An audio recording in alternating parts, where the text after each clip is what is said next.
I'm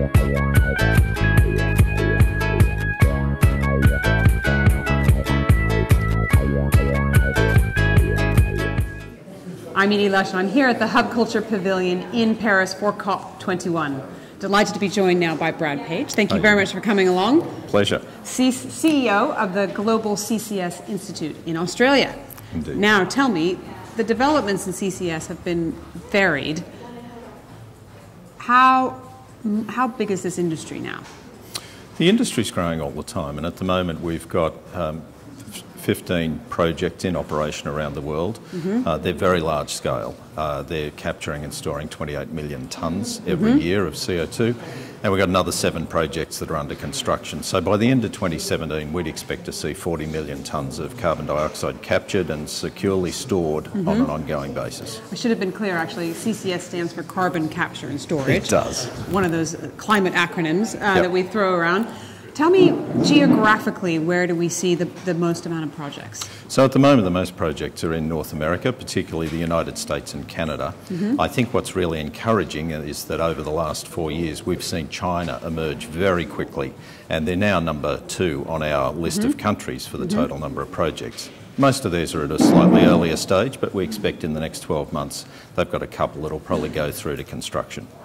And tell me, in terms of the industries that are involved, natural gas in the US, and what else? So it's a technology that's applicable to an awful lot of industries, and in fact in industrial applications it's probably the only technology to deal with their emissions. So we've got projects running across fertiliser production, certainly natural gas processing. You see it in biofuel refining, and now pleasingly also now in power production. First plant in Canada and several more under construction in the United States. How does it work, for example, with the power plant? How does the science work?